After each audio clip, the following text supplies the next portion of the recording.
What up? This is Robert Horry. Or three-pointer. Buries it! You might know me as Big Shot Bob. To Horry for three. Oh, unbelievable. This guy is off the charts. What's going on, Big Shot Bob? Robert Horry from downtown. Get this man back to America. It is the Big Shot Bob podcast, the Friday shoot-around, our bonus show. That's B-Dog Brandon Harper. My name is Rob Jenner, still in Beijing, China. Is seven-time NBA champion Robert Horry, who taught us something before we started recording the show today, that if you eat too much Starfruit, you can get poisoned and die. Yeah. Which I've never even heard of Starfruit. You showed it to us in the basket they left in your room. Show everybody on YouTube. If you're watching us on YouTube, that is apparently a Starfruit, which looks like a giant jalapeno pepper, is the first thing I said. And what did you say? That if you eat too many, they kill you? Eat too much is poisonous. So I can believe that. yeah. Why are we putting this in people's baskets? Well, Because allegedly it's pretty good. I haven't tried it yet. I was going to say, I will be trying it. I mean, can you try like a little piece of it? Oh. You don't even want to try it all. Ooh. What else is in the fruit basket, by the way? Bananas. Okay. Dragon fruit, oranges. Okay. You ate all the grapes. grapes, you said, yeah. Yeah. And All right. some other fruit that I have no clue what it is. All right, cool. No, I'm just curious to see. And by the way, if you're watching us on YouTube, Rob's in a nice-ass suite in Beijing. We were joking about that before we started recording. They shacked you up, man. They gave you a nice little spot there. Oh man, every took time care I of come to China, they treat me really well. And to show you how I can't show you right now, but they always take the bed and they add another bed to it to make it long enough for us. Oh, sure. And so it's like they turn it sideways and they add like a twin To the end. and so the bed is like huge. I love that. That's Yeah. hysterical. I never even thought about that, but I guess that makes a lot of sense because I know Yeah. my tiny ass barely fits in a hotel bed, so I never even thought about you guys, like what you guys have to go through. Yeah, there ain't a bed big enough over there for y'all. No. But you know what's I tell them all the time they don't have to do it, but they do it anyway because I curl up when I sleep, so Oh, I don't need all the room. So do you have, I'm going to ask you a question here. We're going to go way off the rails with this for no reason. What kind of bed do you have at home? You have like a king or a California king or something? Or do you have to have something made that is made special for you? So when I first got in the NBA, everybody's like, "Oh, you got to do this." So I did have a mattress made, but people forget when you get a mattress made, you got to have sheets that are made. Yeah, you can't get regular It sheets gets for it. Yeah. expensive. So I just have a standard California king. Okay. So Shaquille's got one at his house that he had made. And it's the same thing. It's like, I mean, it feels to me, because I'm not a big person, it feels like half the room. Like I walked into his room once and I was just like, holy shit. Like it's just it's like half the room. It's like when you were a kid and you got like you got to make a bed fort out of like 2 king size beds. That's what it felt like to me. And I can't imagine that you can buy sheets or bedding for this anywhere. So I don't know why the hell but I didn't know if that was something that you did or not, but No, you forgot Shaq's wealthy. He can do shit like that. It's a little different. making a regular custom, I can't imagine a custom bed is like, breaking the bank though. Come on now. Think about it. You think about this. If you just go out and get you a Tempur-Pedic right now, that's like $15,000. Where the fuck do you live? $15,000 for a Tempur-Pedic? You could get some shit in Atlanta off the back of a truck for like $600, $700. Yeah, but you're gonna wake up the next day like No, like it'll smoking. be like a Tender-Pedic, you know what I mean? But it'll be close enough, It don't rise except for you got to put a stick under it and then it'll go up. But it works, man. $700 off a truck, bro. What are you doing? All right, let's get into the actual show. Sorry. Question from Harvey. He said, props to Giannis for helping Lakers rookie, and I'm going to mess up the kid's name. Is it Adu Thiero? Yes. Okay. Secure the game ball the other night when the officials wouldn't let him take it. And I had to look this up. Apparently, he had his first points the other night against the Bucks. Correct. And tried to leave the floor with the game ball. And the officials would not let him do that.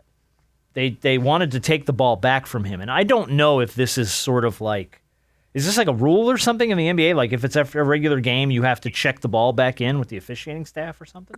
I have that was weird to me because I've never seen that was before. yeah, Vando was trying to walk off with the ball to give it to him, and the ref was really like no, and they literally stood there for like 5 minutes saying no. And they kept taking it back and was it Vando who had his arm around the ball? Yeah. Okay. Vando finally gave it up, and then they took Luke it back to the over. scorer's bench.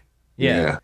The funny part was the ref went back and gave it to this young lady, and she was holding the ball like this, like, oh shit. And then Giannis came over and went, thank you, and took it right out of her hands and walked it back over to the Lakers and made sure that that was really honorable of Giannis, because we remember the last time that happened to Giannis where I think it was the Pacers hid the ball from Giannis because he did something. I don't remember what he I remember that. I can't remember what it was though, but I remember you talking about. I remember we talked about it. Yeah. Yeah. Something like that. So anyway, big ups to Giannis. Harvey's question was, do you have any game balls at home, and did you ever help secure one for a teammate who deserved it?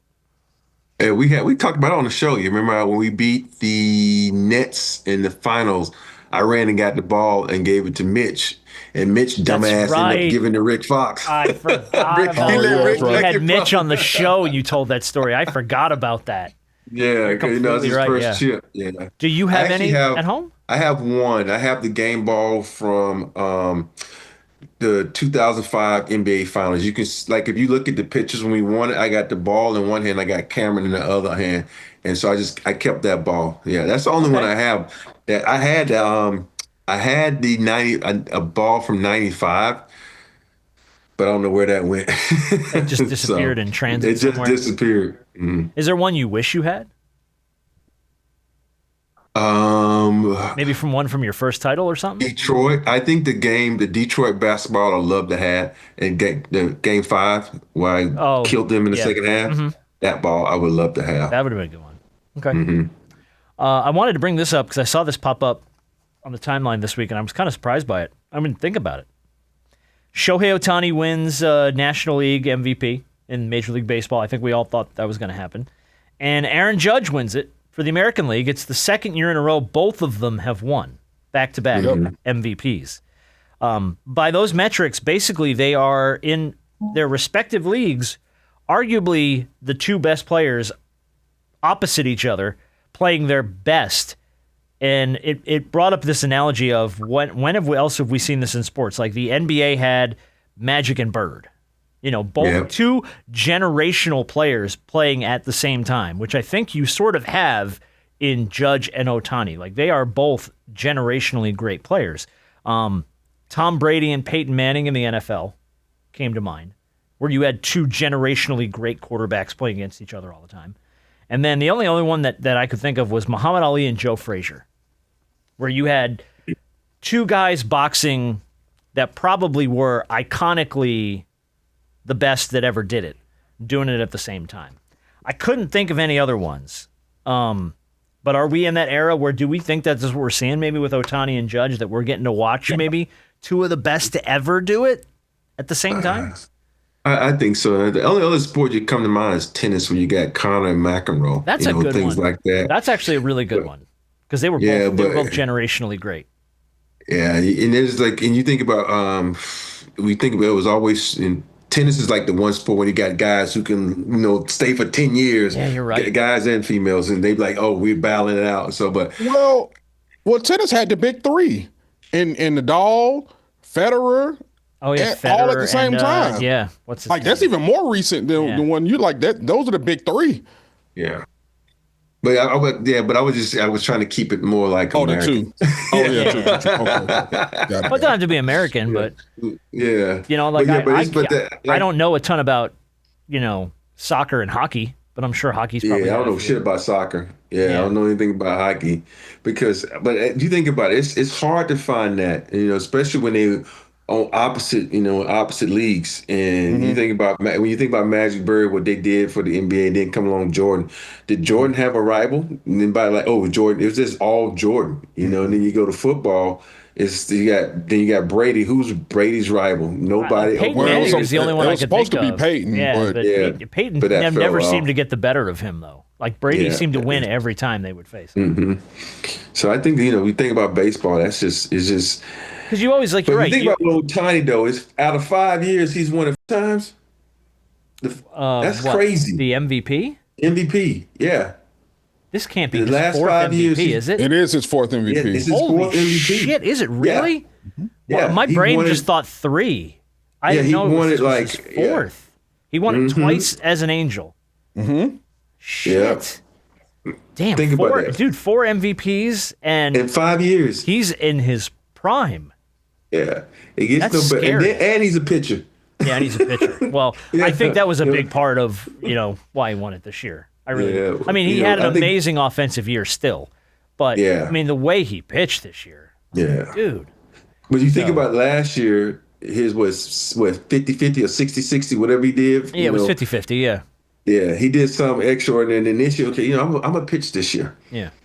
And then he did that. I'm gonna be a Cy Young contender as I do it. Yeah. Which That's crazy. that's freaking Yeah. So, but and you think about Aaron, what he's able to do, and how he puts fear in everybody's eyes, and dude, he's just I told you he was 6'7", 6'8". he's 6'8". huge. We saw him at the All-Star game here in Atlanta when we had the I'm All-Star like- game here. He towers over the crowd. It's like an NBA player walking amongst. Yeah, I remember I met him at Jack Flaherty's charity softball event. I'm like, damn, dude, you ain't a linebacker, you ain't a tight end, you a fucking baseball player. Man, like he's swinging a toothpick, man. He's so huge. Yeah, he's big, but I mean, he is scary tall for a baseball player. Yeah, really nice guy though. Really is he? nice guy. That's awesome. But I mean, Yeah. like you have the procession of guys that come out between the stadium and the Roxy right here next door, where they were doing like all their press stuff. And Aaron Judge walked through like it was you or Shaquille, just towered over everybody. And I was like, son of a bitch, how can you be that big and be that fucking good at baseball? Like, Yeah. give that man a basketball for God's sake. All right, question from James. Do you guys think OKC can win 70 games this year? Or do you think they'll come back down to earth at some point? I don't know about 70. I think what the Warriors did was something, I think what did they win? 73? 73-9, yeah. I think I don't think people understand how difficult that is. 70 games is difficult. I just don't see. I don't know how you do it. Losing only 12 games all season, it requires you to be healthy. I mean, it requires you to be healthy historically healthy. I think they're great. Yeah, I don't think Consistency, too. I don't think they could do that. Rob, do you think they got a shot to win 70, or is that maybe? I think they have a shot, but I don't think coaches care anymore.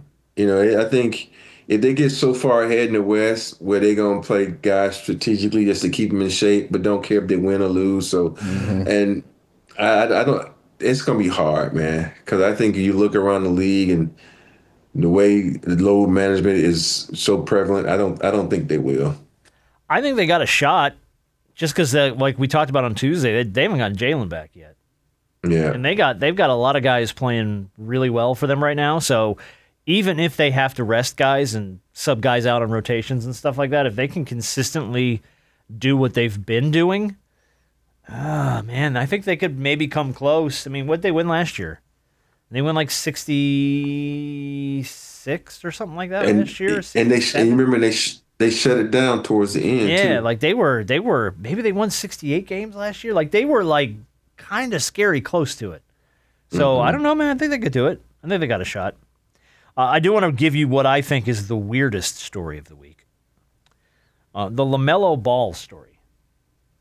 I'd heard this one. All right, LaMelo Ball, this came out this week, reportedly scared the Timberwolves away during the draft process because he told the management team he wanted to become the president of the United States.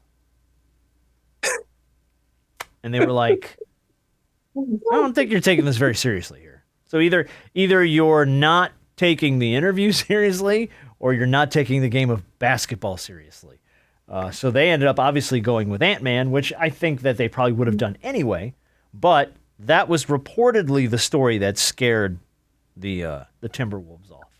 I mean, did he say when he wanted to become the president of the United States? It wasn't disclosed in the story. It was just reported this week that came out, and that was one of the reasons they passed on LaMelo Ball. Now, I'll give you this. LaMelo, so far, he's in his 6th year in the NBA. Never been in the playoffs. So far this season, he's only played in 4 games. The Hornets have only managed 4 wins this season.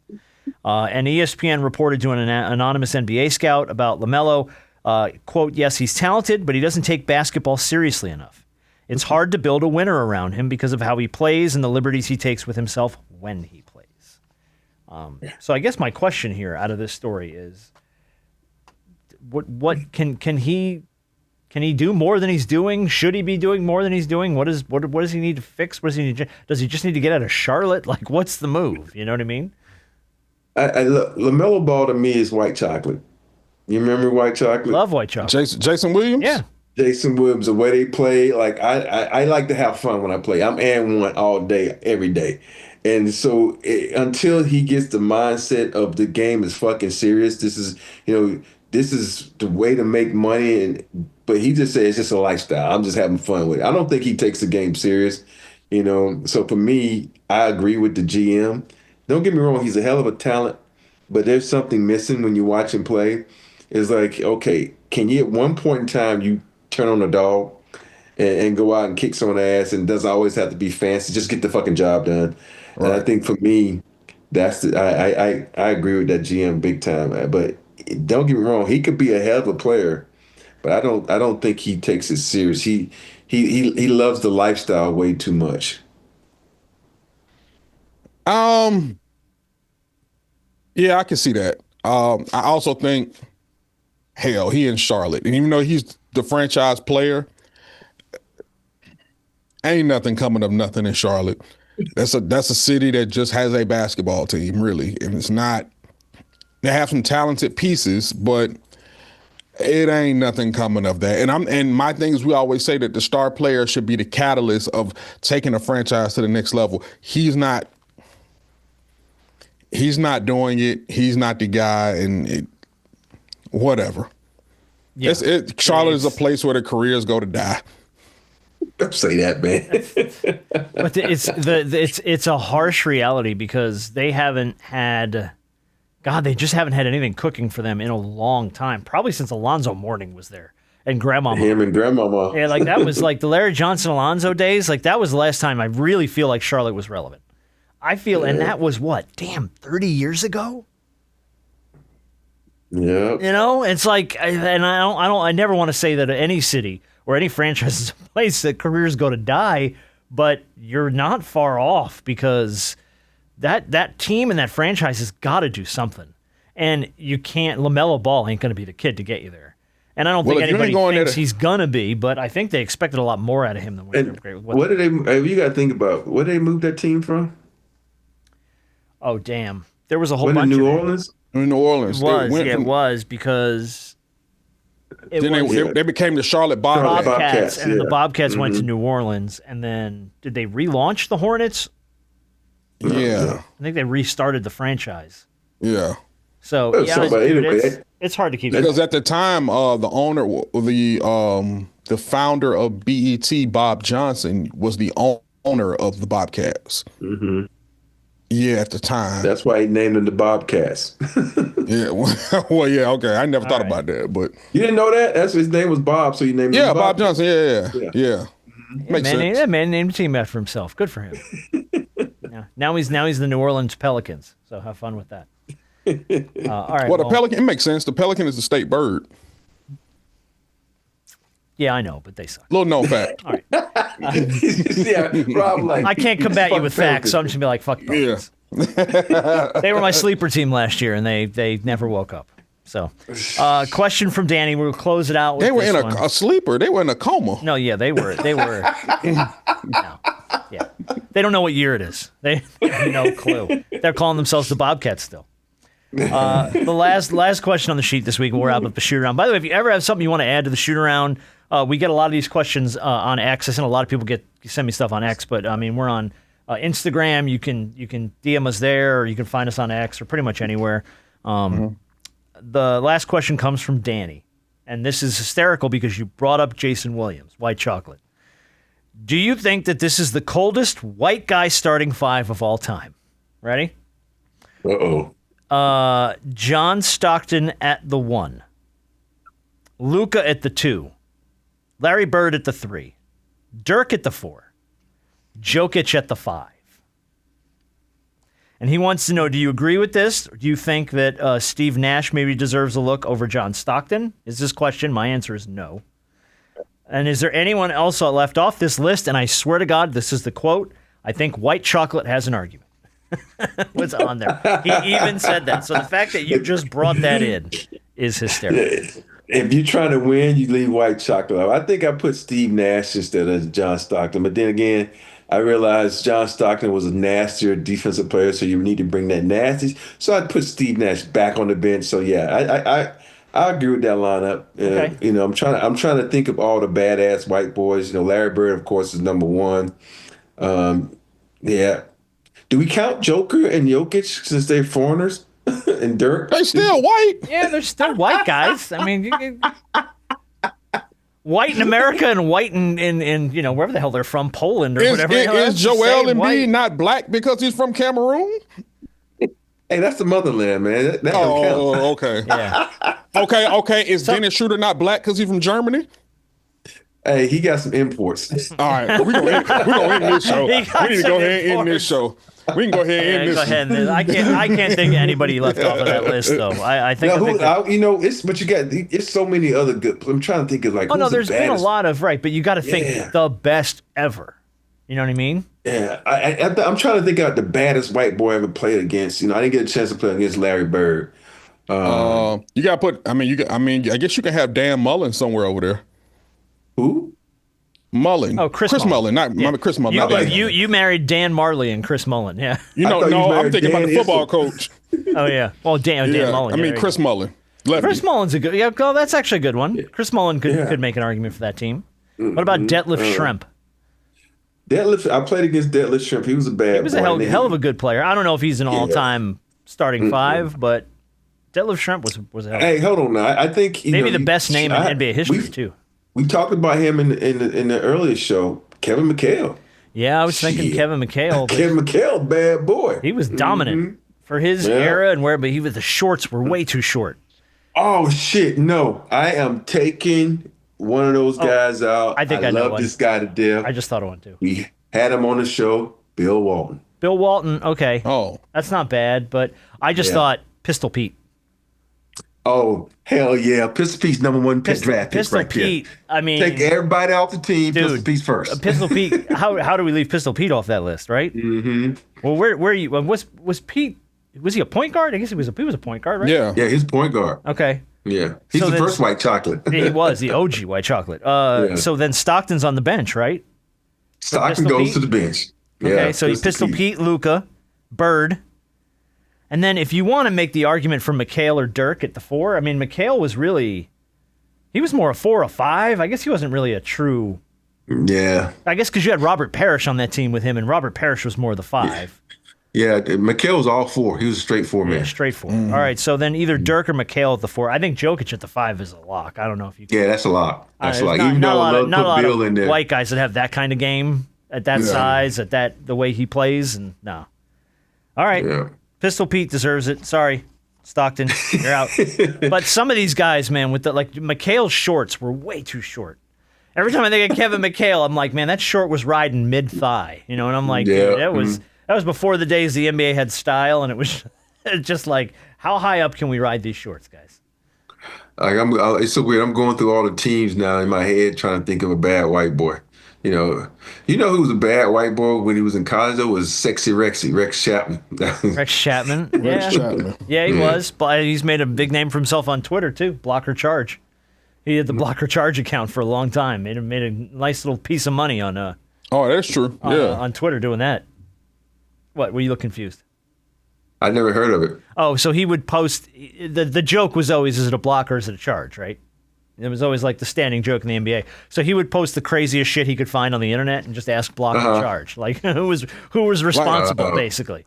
So it was like some guy walks into the street, another guy hits him with a bicycle and runs him over, blocker charge. He would post that kind of stuff, and then everyone would debate whose fault it was that this guy. Well, he shouldn't have stepped in the street. It's like, no, the bicyclist has to yield to the pedestrian. So it was always a joke of blocker charge. So he just started posting the craziest shit he could find on the internet, just asking blocker charge. That's all it ever said. That's funny. And then it got crazier and crazier, like, dude, get hit by a car. And it was like blocker charge. It was like, it was that's a charge. stuff, yeah. That's a charge. Sorry, that's a charge. He has a motor vehicle.